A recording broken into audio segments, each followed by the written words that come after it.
Donc dans cette vidéo, on va voir comment réaliser l'herse. Donc c'est quoi l'herse? En fait, l'herse, c'est nous, on va avoir des surfaces inclinées. Et ces surfaces inclinées, quand on les met à plat, en fait, ce qu'on est en train de faire, c'est une herse. Donc je vais vous montrer vite fait ici comment on le réalise en 3D. En fait, si vous voyez, la surface inclinée dans cette toiture, dans la coupe, elle est ici, le triangle. Donc, quand je prends cette surface-là et je la mets à plat, en fait, ce que je suis en train de dessiner, c'est la herse. La herse va nous permettre plus tard de trouver des coupes, des pannes, un panneau, et aussi dans les prochains exercices vont vous aider à réaliser les volumes en carton de vos toitures, puisque vous êtes en train de calculer la surface réelle qu'il a à cette versant-là ou cette coupe-là. Donc, la R, c'est un plan incliné couché à plat. Donc, on va voir ça sur une feuille à papier, comment on les réalise. Donc, si j'arrive sur ce type de toiture. Donc, moi, ce que je viens de faire, c'est je pris cette coupe qui était un plan incliné et je l'ai mis à plat.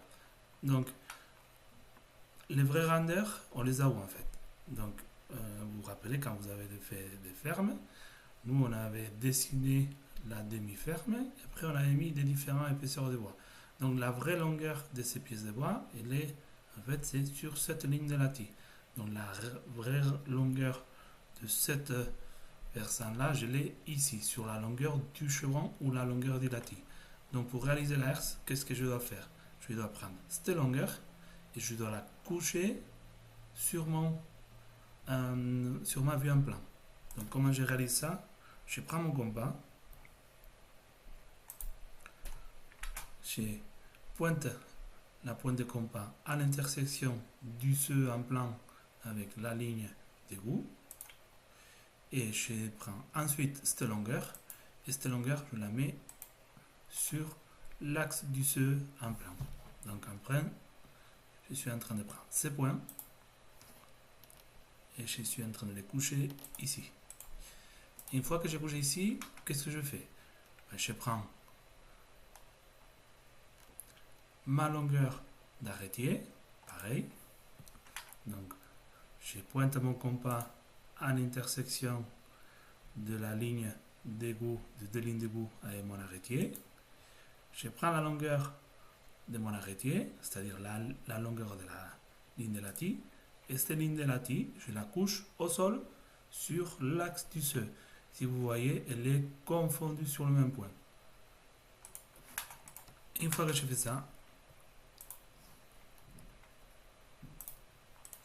je peux dessiner ma herse. Donc, la herse de ce versant, ce que je fais sur la 3D, c'est ça. C'est cette surface-là qui était en élévation et je l'ai mis à plat.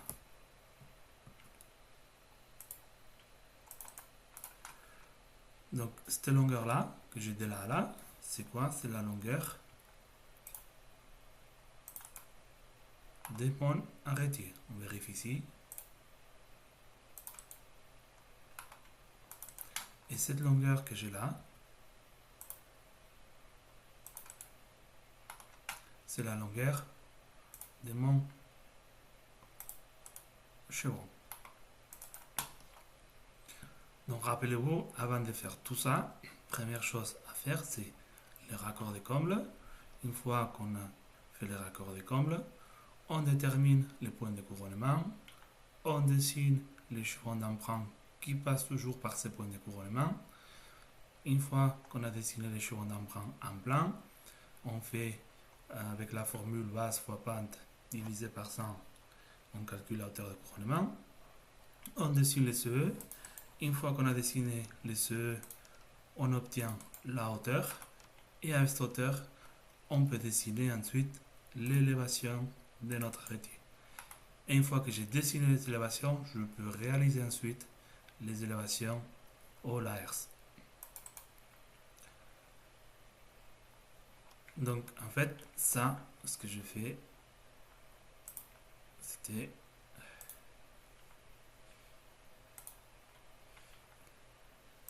c'est ça. Là, quand je le couche, il est sur la surface rouge. Donc voilà pour la herse. Dans la prochaine vidéo, on verra comment réaliser deux autres exercices.